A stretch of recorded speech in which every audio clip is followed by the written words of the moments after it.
Oi, bem-vindos ao meu canal, eu sou a Flávia Ribeiro e você tá no Cafezinho Francês. E se você chegou por aqui agora, aproveita, já se inscreve no canal, ativa aí o sininho das notificações para não perder mais nenhum vídeo. Deixa pra mim também o seu like no comecinho desse vídeo, que é muito importante para impulsionar o vídeo para mais pessoas e fazer o canal crescer. E você que é meu parceiro de toda semana já sabe, deixa pra mim o seu joinha. Hoje é o primeiro vídeo de um novo quadro aqui do canal, onde eu vou trazer os casos dos inscritos. Casos de histórias misteriosas, fantasmas, espíritos, quem sabe histórias de extraterrestres, OVNIs, abduções. Enfim, esse quadro foi feito para que vocês relatem as suas histórias que eu vou ler e reagir aqui no canal. Esse quadro é extremamente inspirado de uma youtuber que eu amo, ela se chama Lorelai Fox. O canal dela tem vários conteúdos diferentes e um deles é falando sobre os casos dos inscritos e eu achei muito interessante e quis trazer aqui para o meu canal. Não é uma cópia porque é impossível de imitar a divina Lorelai, então digamos que esse quadro vai ser uma homenagem a ela. Quem sabe um dia isso chega nela, a gente vira amigas.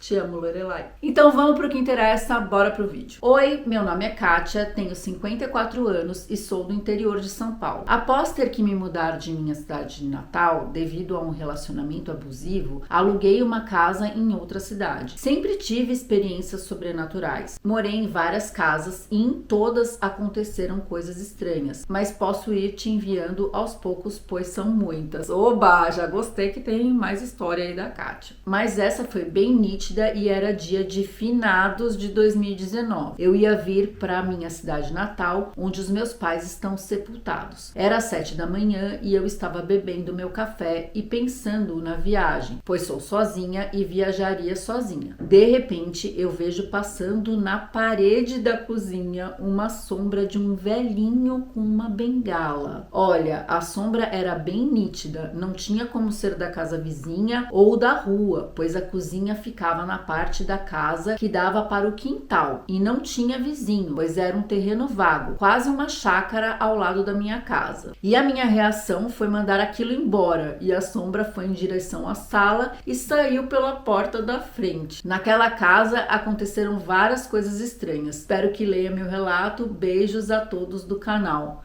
Gente, mas esse fantasma foi educado, né? Porque ele veio, só deu uma passadinha por ali e saiu pela porta da frente. Tranquilo até, bom, mas eu acho que eu ia ficar com medo, que eu nunca vi nada. Eu acho que eu ia ficar bem espantada. Mas eu gostei dessa história, leve. Pra começar, acho que tá ideal. A próxima história é da Clarice, então vamos lá. Hoje em dia, a minha mãe é cadeirante, mas no ano de 2019, ela ainda andava um pouco com o auxílio de muletas. Marquei um exame de rotina para ela em uma clínica que o site do plano de saúde indicou como a mais próxima da nossa casa. Ao chegar lá, fomos surpreendidas ao constatar que não havia elevador, o que dificultaria bastante o acesso da minha mãe até a sala em que ela se consultaria, pois a sala ficava no primeiro andar. Achei um absurdo que em pleno 2019 uma clínica médica não fosse acessível, mas a recepcionista me informou que no caso era eu quem deveria ter procurado saber antes de marcar a consulta para lá.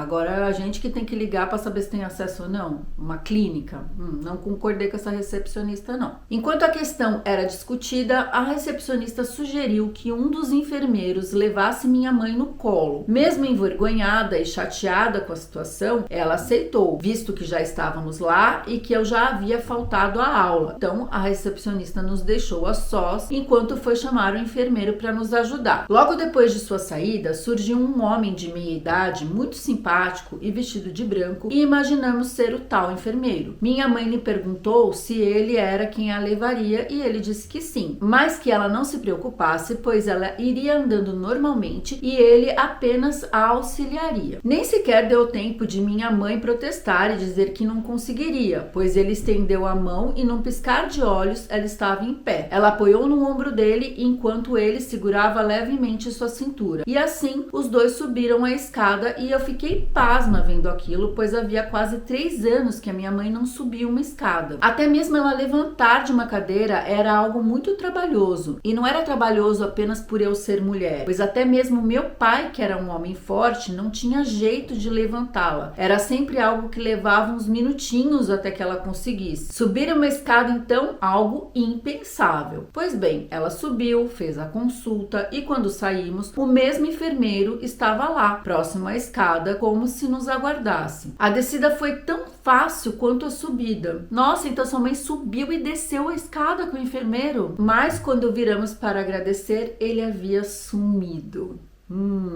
Por onde eu não sei, pois só tinha uma escada e um corredor, e eu não o vi em nenhum desses dois lugares. Eu e ela seguimos para a portaria e ao passar pela recepção, a recepcionista disse que mandou o enfermeiro lá, mas ele disse que quando ela chegou lá, nós já tínhamos subido. E eu disse para ela que um outro enfermeiro tinha nos ajudado. Descrevi ele para ela e ela disse que não conhecia nenhum enfermeiro com essas características e que o importante era que tinha dado tudo certo. Enquanto voltávamos para casa, eu comentei com a minha mãe que fiquei surpresa por ele a ter levado com aparente facilidade e perguntei como ele tinha feito. Ela chorou emocionada e me disse que achava que ele não era humano. Ela me explicou que simplesmente não sentiu nenhum degrau da escada sob seus pés, que é como se ela houvesse flutuado e que no momento em que ele tocou para ajudá-la, ela sentiu uma paz enorme e até mesmo esqueceu o nosso desentendimento com a recepcionista. Até então, eu nunca havia parado para pensar na existência de anjos, mas eu que também presenciei tudo e conheço todas as limitações de minha mãe, não consigo achar uma outra explicação. Gente, eu amei essa história, esse é um relato super bonito. Sim, eu acredito também que possa ter sido um anjo que ajudou a sua mãe, ou que tenha sido, sei lá, algum mentor espiritual, alguém que já a conhecia de uma outra vida, que estava lá só esperando por ela, e ele já sabia que tinha uma escada, então ele estava lá para ajudá-la. Nossa, Clarice, que história linda, eu amei. Então, um bisu para você e para sua mãe. Oi, Flavinha, tudo bem com você? Para começar, não posso deixar de dizer o quanto eu gosto do seu canal. Sua voz e sua narrativa são perfeitas para esse tipo de conteúdo. E o respeito que você trata os casos deveria ser seguido por todo mundo. Sedas rasgadas, vamos ao meu caso. Muito obrigada pelos elogios. E essa história é da Grazi. Sempre adorei uma história e filmes de terror. Minha fantasia nas festinhas, quando criança, era sempre a bruxa. E eu amo pensar que somos rodeados por coisas sobrenaturais que deixam nossa vida mais interessante. Mas eu nunca havia visto nada. Então eu acreditava só me agarrando naquela pontinha de vontade do mundo ser mais do que nós podemos ver. Dito que eu tenho uma gatinha e essa com certeza acredita porque vê. Eu também acho que os animais veem coisas, inclusive a minha gata já viu várias coisas aqui. Vem, vem, vem, vem, vem.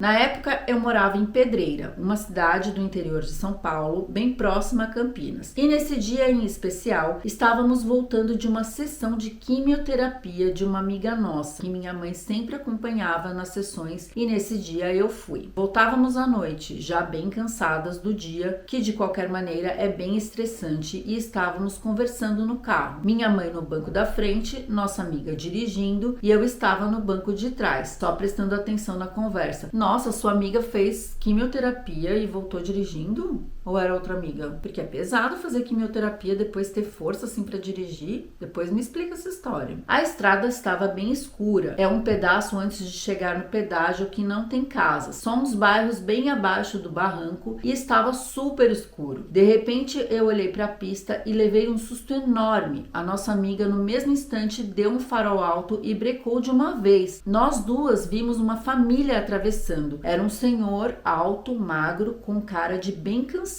Uma senhora nova com um lenço na cabeça. Ela estava segurando pelas mãos um menino e um cachorrinho que vinha atrás deles. Na hora que ela deu o farol alto, apareceram e imediatamente desapareceram. Minha mãe estava olhando para ela e não para a estrada, então não viu nada, mas perguntou o porquê da frenagem tão brusca e por que seguramos um grito na mesma hora as duas. Começamos a descrever para ela o que tínhamos visto e vimos tudo perfeitamente igual. Na mesma hora, ela falou: nossa, e pensar que foi aqui que aquela família morreu atropelada. Era brincadeira, minha mãe é muito brincalhona, mas confesso que na hora não conseguimos rir não. Ficou uma sensação tão estranha, uma tristeza, e até hoje eu fecho os olhos e vejo perfeitamente aquela cena muito vívida. Gente, mas foi a sua mãe que falou isso? Ela meio que tirou sarro que vocês ficaram atônitas? Eu acho que eu não ia segurar esse grito que vocês seguraram aí não, sabe? Eu acho que eu ia gritar mesmo. Antes, se alguém me contasse uma história de fantasmas ou se perguntasse se eu acreditava, eu falava que como nunca havia visto nada, não podia dizer que sim ou que não. Mas agora posso dizer que sim, eu acredito porque vi. Espero que você goste da minha história, é simples, pequenininha, mas foi muito marcante pra mim. Beijinhos. Agora eu fiquei pensando que pode ter sido verdade, que a família pode ter morrido mesmo atropelada ali. Por que não? Vamos saber, né? Bom, mas eu acho que você viu mesmo o fantasma. Acredito em você. Essa história aqui é da Rosana e o título é Minha Experiência Aterrorizante. Eu tô sozinha em casa, mas pelo menos os vizinhos estão fazendo barulho, então tem movimento e estou esperando meu namorado chegar, então ainda bem que eu não vou dormir sozinha hoje. A primeira vez que eu vi uma presença, eu tinha por volta de 13 anos. Já era dia, mas eu ainda estava deitada num colchão ao lado da cama, porque minha avó, quando pernoitava em casa, dormia no meu quarto. Estava de bruços e senti como se alguém estivesse próximo a mim. E quando virei meu corpo, a sensação foi embora. Algum tempo passou e acabei esquecendo, porque achava que era coisa da minha cabeça. Até que numa outra manhã, a mesma sensação. Mas dessa vez eu fiquei paralisada. Era como se alguém estivesse ali me olhando. Eu deitada e alguém ali em pé sobre mim. Não havia peso ou toque, só uma vibração estranha. Não sei quanto tempo durou. Para mim foi muito tempo, a ponto do meu corpo depois doer pela tensão que eu havia passado. Dessa vez era real, não tinha como achar que era algo da minha cabeça, que eu estava sonhando, etc. Eu só não conseguia entender o que era aquilo. Bom, ruim, a sensação era de muito medo. Pois bem, veio a terceira vez da mesma forma e no mesmo horário, pela manhã, e desta vez pareceu que durou uma eternidade. Eu tive a coragem de abrir um pouco os olhos e vi como se fosse uma bota preta flutuando sobre minhas costas. Nossa, então da outra vez que você sentiu, você ficou de olho fechado? Meu Deus, ficar de olho fechado, eu acho que é pior. Não sei se eu ia conseguir ficar de olho fechado. Cada vez que eu me mexia, aquilo se afastava em direção à porta do quarto e logo voltava a flutuar sobre a minha cama. Até que numa dessas vezes, se afastando, ela tocou no meu pé, na ponta do meu dedo. Você não gritou? Era real e podia me tocar. Eu estava apavorada, paralisada. Não conseguia gritar, pois não conseguia levantar. E mesmo depois da sensação daquela presença ter ido embora, levei um tempo para ter coragem de levantar. Tive a certeza que não era nada de bom, porque meu terror não era suficiente para aquilo ir embora. Já deve imaginar que para uma menina adolescente aquilo era aterrorizante, mas ao mesmo tempo inexplicável. Não contei para ninguém e dormir para mim virou um verdadeiro pesadelo. Eu passei a dormir de luz acesa e com frequência levava os cachorros para dormir na minha cama ou ia dormir no quarto dos meus irmãos. E quando estava no meu quarto e dormia sozinha, acordava e pulava logo da cama. Até que numa manhã eu estava no quarto dos meus irmãos, deitada no meu colchãozinho, já acordada, quando comecei a sentir a mesma presença. Eu estava sendo perseguida por esse homem de bota. A luz do quarto acendeu e apagou 2 vezes, com o detalhe do barulho do interruptor. E os cachorros começaram a latir muito na direção da porta, como se estivessem na frente de alguém estranho. Comecei a chorar muito e nesse dia contei o que estava acontecendo para minha mãe. Meus irmãos disseram que estavam dormindo e não viram nada, mas muito tempo depois, o mais velho confessou que viu a luz acender e apagar também, apesar de não sentir nada diferente. Minha mãe tentou argumentar que poderia ser algo bom, mas eu sabia que aquilo se alimentava gostava do meu sofrimento e, vendo quanto eu estava apavorada, me levou numa senhora que benzia, e ela, já incorporada, contou que, como todo mundo, eu tinha um grau de mediunidade, sim, porém aquela presença era um trabalho espiritual que haviam feito por pura maldade para me atormentar. Mas você só tinha 13 anos, quem fez um trabalho contra uma menina de 13 anos? Que horror! Ela pediu que fizéssemos algumas coisas no meu quarto, sob a minha cama, para ajudar a afastar, e nunca mais senti aquela ou outra presença, apesar das noites muito mal dormidas e medonhas que me acompanharam por muito tempo. Caramba, esse aqui é um relato aterrorizante mesmo. Eu acho que eu ia dormir de luz acesa também. Mas será que você não teve aquela paralisia do sono? Sabe? Quando você fica entre dormindo e acordado, e aí os espíritos se aproveitam mesmo pra chegar em cima da gente. Mas agora, essa história de alguém ter feito um trabalho pra você, mas você só tinha 13 anos. Quem ia fazer um trabalho contra uma adolescente inofensiva? Muito estranho, hein? Espero que agora isso já tenha passado e que você nunca mais sinta isso de novo. Pra fechar então esse vídeo, o último relato é de um amigo meu, que inclusive tem um canal aqui no YouTube, chama Mucaverso, então depois vocês cliquem aqui e vão lá assistir os conteúdos dele. Ele sempre dá umas dicas super legais de Paris e de outros lugares aqui da Europa. Vamos ver a história que ele tá me contando, e eu juro que eu não conheço essa história, eu nem li o relato dele porque eu quero reagir aqui com vocês. Hoje eu quero contar a história da minha avó. Tudo começa há muito tempo atrás. Minha avó sempre foi evangélica, e na igreja que ela frequentava, todo ano tinha uma assembleia geral, onde membros do Brasil todo iam para São Paulo e faziam reuniões para discutir coisas a respeito da igreja. Era comum nessa época algumas pessoas cederem suas casas para que esses membros da igreja pudessem se hospedar. Isso é uma prática que acontece até hoje. Meus pais, inclusive, já hospedaram muitos irmãos em casa. Minha avó era viúva e morava no mesmo quintal que os meus pais. Então, nessa época do ano, todo ano, ela cedia a casa dela para esses irmãos e ficava dormindo na casa dos meus pais. Eram poucos dias, coisas de 3 ou 4. Eu cresci vendo isso acontecer, então sempre foi algo muito naturalizado para mim. Bom, determinado ano, e aí sim a gente vai voltar 30 anos atrás, entre os irmãos que se hospedaram na casa da minha avó, um deles faz um testemunho muito emocionado na igreja, perante a todos, falando que naquela viagem Deus tinha o liberado de um espírito que o acompanhava a vida toda, que o atormentava, e que onde ele ia, onde ele viajava, o espírito viajava também. Naquela viagem, Deus o tinha liberado e ele estava agradecendo por isso. Bom, quem é da igreja evangélica sabe que esses testemunhos são muito comuns. Deus liberta a todo tempo pessoas de seus males. Nada pareceu anormal para minha avó e para minha família. Acontece, Flávia, que esse espírito que atormentava esse pobre homem o acompanhou até essa viagem para São Paulo, e por alguma razão que não conhecemos, acabou ficando na casa da minha avó, onde esse homem se hospedou.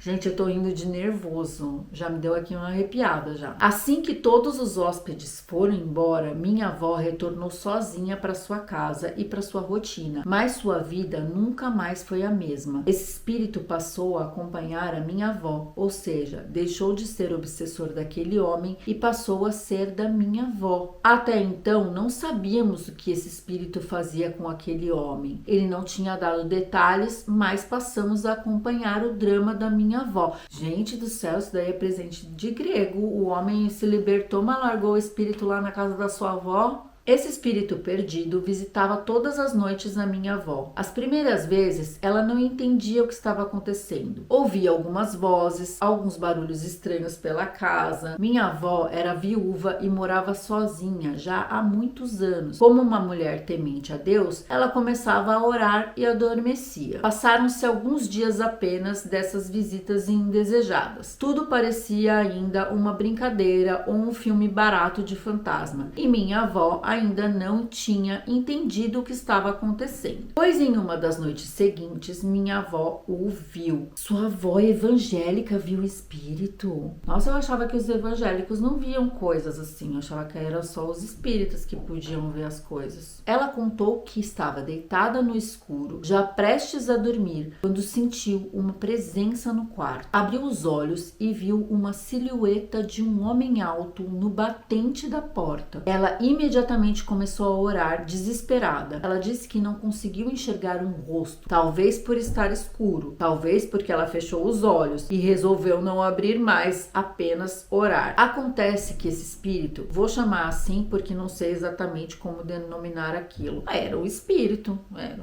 um fantasma. Ficou em silêncio por alguns segundos. Depois começou a andar em direção à cama da minha avó e ela continuava deitada, orando aos berros e os olhos fechados. Ela sentia a presença como se fosse uma pessoa mesmo. O caminhar pelo quarto. Estou todo arrepiado apenas de descrever essa história para você e recordar como a minha avó sofreu com isso. Eu te entendo, porque eu já tô ficando agoniada aqui com essa história. Esse espírito foi até a cama da minha avó, sentou na cama e deitou ao lado dela.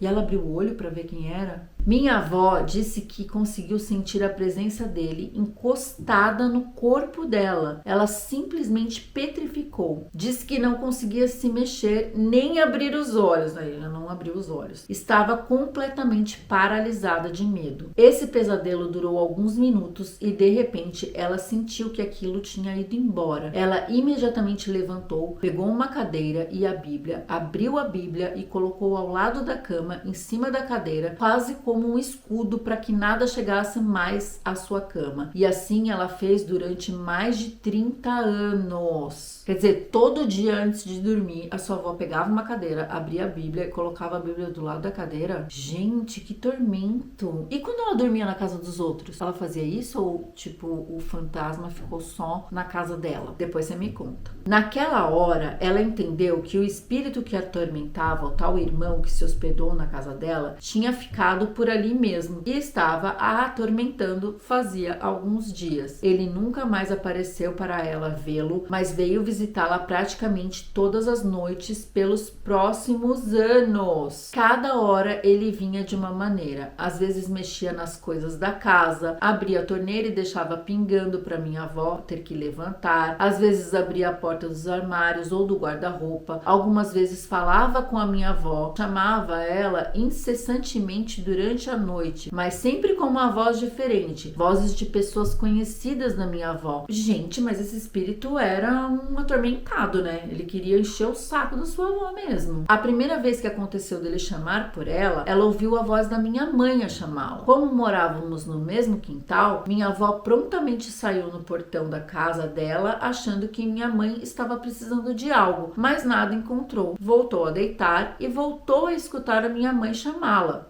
Pois ela voltou a levantar, foi ao portão da nossa casa e estava tudo escuro, todos dormindo. No dia seguinte, ela perguntou para minha mãe se ela havia chamado. Minha mãe disse que não. Naquela altura, todos já sabíamos que o espírito estava atormentando a minha avó. Então logo entendemos que era coisa dele. Além da cadeira com a Bíblia aberta, colada na cama, minha avó começou também a tentar expulsá-lo. Com o tempo, ela foi meio que se acostumando com isso e gritava aos berros de madrugada tentando expulsá-lo da casa. Uma vez, Flávia, eu fui dormir na casa da minha avó com a minha prima e na madrugada ouvimos minha avó gritando: "Me deixa dormir! Em nome do Senhor Jesus, eu te peço para me deixar. O que você quer aqui? Sai da minha vida! Você não é bem-vindo aqui." Eu e minha prima fomos para uma cama e só ficamos praticamente abraçados e morrendo de medo. Eu era criança e já sabia que o bichinho vinha visitar a minha avó. Eu mesmo perguntava para ela: "Vó, o bichinho veio essa noite?" E para minha tristeza, e a maioria das respostas eram sim. Uma vez viajamos em família para Bertioga. Pegamos um quarto enorme e todos dormiram ali. Lembro de ficar com medo dele aparecer e eu também ver. Mas não, ninguém conseguiu vê-lo ou ouvi-lo. Apenas minha avó. Nossa, mas o espírito viajava com a sua avó? Ai, mas agora eu tô pensando que ele viajava também com o outro moço, né? Então se ele largou ele lá, ele viajava também. Era um espírito viajante, né? Gostava de sair de férias com a família. Na manhã seguinte, eu perguntei se o bichinho tinha vindo pra praia também. E ela disse que sim, mas não contou como ele tinha se manifestado naquela noite. Com o tempo, ela meio que se acostumou com aquela presença e apesar de mandá-lo embora sempre que ele se manifestava, ela já não tinha mais o medo de antes. Eu sei, Flávia, que minha avó faleceu em 2017 com 92 anos. Teve uma vida próspera, foi feliz, batalhou muito e durante coisa de 30 anos esse espírito veio visitá-la praticamente todas as noites. Nunca entendemos por que aquilo aconteceu e mais, o porquê esse espírito nunca a deixou. Passou a conviver com ela e acompanhá-la onde ela ia, assim como fazia com o tal irmão da igreja que trouxe esse espírito para casa dela. Eu sempre conto essa história com medo e ainda muito pensativo sobre as razões disso tudo, mas pude presenciar essa história com os meus próprios olhos e ouvidos. Tenho várias outras histórias desse tipo, vou mandando para você aos poucos. Espero que tenha sido interessante para você ler no seu canal. Muito sucesso para você, vida longa ao Cafezinho Francês. Beijo do seu grande fã. Bisu pra você também, Muca. Muitas camadas aí nesse relato super longo e detalhado, mas eu fiquei pensando aqui várias coisas. Será que esse espírito, de alguma forma, não tinha já uma ligação precedente com a sua avó? Eu sou espírita kardecista e eu acredito muito na aproximação de espíritos, em obsessores, mas eu acredito que os obsessores, eles só conseguem chegar na gente e colar mesmo se o nosso padrão vibratório estiver no mesmo nível do deles. Se a gente estiver vibrando numa outra onda, muito lá em cima, o espírito, por mais que ele tente, ele não vai conseguir chegar. O problema é que nem sempre a gente tá super animado, né? De vez em quando a gente fica meio triste e é nessas horas que o espírito cola. Mas eu fico espantada que a sua avó, sendo da igreja, ela não tenha tentado fazer alguma outra coisa para expulsar esse espírito dali. E o que eu fiquei intrigada mesmo é que, sendo evangélica, ela sentia isso. Eu não entendo muito da igreja evangélica, eu fui só uma vez numa igreja batista. Eu sei por algumas coisas que eu vejo aí na televisão, no YouTube, que tem algumas sessões de descarrego, acho que é assim, não me corrijam aí quem for evangélico aqui no canal. Mas se ela era tão ligada ali nos assuntos da igreja, por que ela não pediu para nenhum pastor ir na casa dela, tentar fazer ali alguma coisa para expulsar o espírito dali? Ela tentou isso? Viver 30 anos com um espírito na sua cola não deve ter sido fácil, por mais que ela tenha se acostumado. Como agora sua avó tá do outro lado, espero que ela tenha conseguido falar com esse espírito, que eles tenham se desculpado, se perdoado e quem sabe até ficado amigos. E é isso, esse foi o nosso último relato das histórias dos casos dos inscritos. Espero que você tenha gostado desse vídeo e me deixa a sua opinião aí nos comentários, o que você achou dessas histórias que eu contei. E se você tem alguma história de espírito, fantasma, abdução extraterrestre, alguma história misteriosa que você queira compartilhar com a gente, escreve para mim no cafezinhofrancês@gmail.com que eu vou contar a sua história aqui no canal e deixa bem escrito se você quer que eu fale o seu nome ou não. Se você gostou desse vídeo, deixa para mim o seu like, compartilha com seus amigos, se inscreve no canal se você ainda não for inscrito, que sempre tem vídeo novo por aqui. Aproveita e também me segue lá no Instagram, @cafezinhofrancês, que por lá eu sempre notifico dos vídeos da semana e é um jeito da gente ficar pertinho por lá também. Muito obrigada por ter assistido esse vídeo até aqui. Bisu e o revoar.